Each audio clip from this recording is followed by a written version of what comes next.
हिंदू धर्म में सावन के महीने का बहुत बड़ा महत्व है।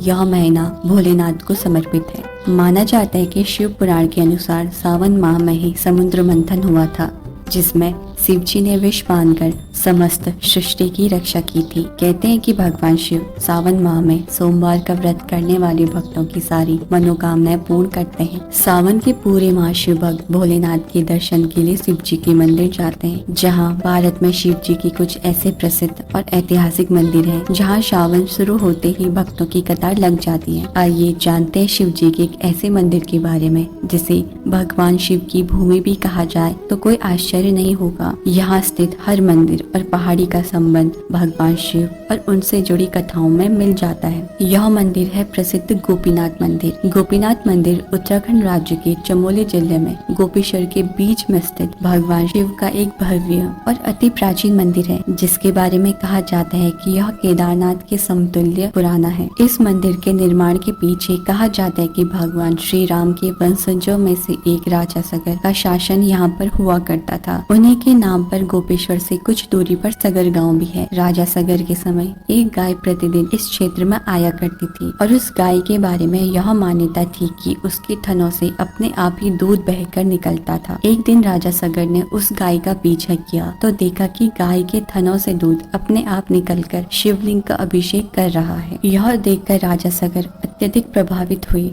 और उस जगह पर भगवान शिव को समर्पित एक विशाल मंदिर का निर्माण करवाया, जिसके बाद 9वीं और 11वीं शताब्दी के बीच कत्यूरी शासकों द्वारा इस मंदिर का निर्माण कराया गया और 13वीं शताब्दी में नेपाल के शासक अनेकमल के द्वारा इस मंदिर को और भव्य रूप दिया गया था। भगवान शिव को समर्पित इस मंदिर का निर्माण बहुत ही अद्भुत तरीके से किया गया है। यह मंदिर गोपेश्वर के बीचों बीच में स्थित है, जहां से कई धामों और पंच केदारों की यात्रा शुरू होती है। इस मंदिर का निर्माण नागर शैली में किया गया है, जहां एक और मंदिर का शिखर एक गुम्बद की आकृति का है, तो वही मंदिर का गर्भगृह 30 वर्ग फुट के क्षेत्रफल में फैला हुआ है। इस मंदिर के गर्भगृह में शिवलिंग स्थापित है।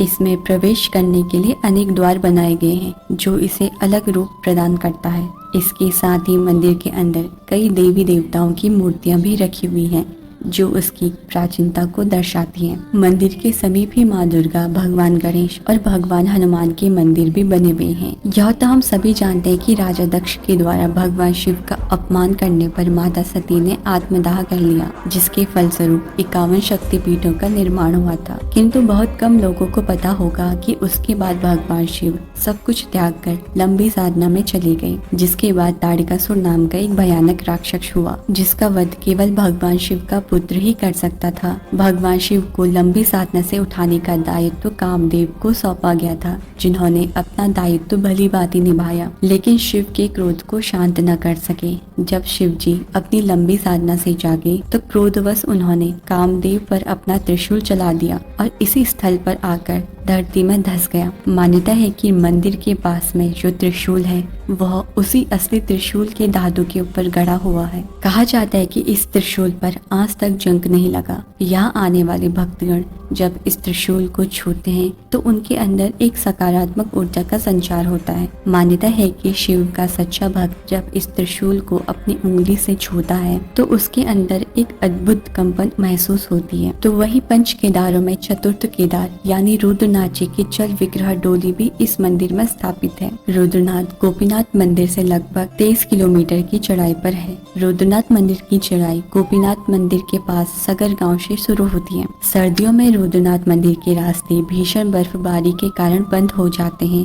तब रुद्रनाथ भगवान के प्रतीकात्मक स्वरूप को वहां से लाकर गोपीनाथ मंदिर में ही स्थापित किया जाता है और 6 महीने भगवान गोपीनाथ के साथ रुद्रनाथ की पूजा की जाती है। यह मुख्यतः दीपावली के बाद किया जाता है, जिसके बाद भगवान रुद्रनाथ 6 माह तक गोपीनाथ मंदिर में ही निवास करते हैं और इसके बाद मई माह में शुभ मुहूर्त देकर भगवान रुद्रनाथ को पालकी में बिठाकर डोली यात्रा निकाली जाती है और उन्हें फिर से गोपीनाथ मंदिर से रुद्रनाथ मंदिर में स्थापित कर दिया जाता है। तो वही गोपीनाथ मंदिर से लगभग कुछ मीटर की दूरी पर एक कुंड है, जिसे वैतरणी कुंड कहा जाता है। ये वही कुंड है जहाँ जहाँ कामदेव की पत्नी रति ने अपने पति को पुनः प्राप्त करने के लिए भगवान शिव की पूजा मछली बनकर की थी। इस कुंड का जल इतना पवित्र है कि जो भी भक्त इस कुंड में स्नान करता है उसके सारे पाप धुल जाते हैं और मोक्ष की प्राप्ति होती है। और अगर आपको यह वीडियो पसंद आई तो इस चैनल को प्लीज सब्सक्राइब और लाइक कर दीजिए और अपने दोस्तों को भी शेयर कीजिए ताकि ऐसे ही आगे आने वाली वीडियो आप तक पहुंचती रहे।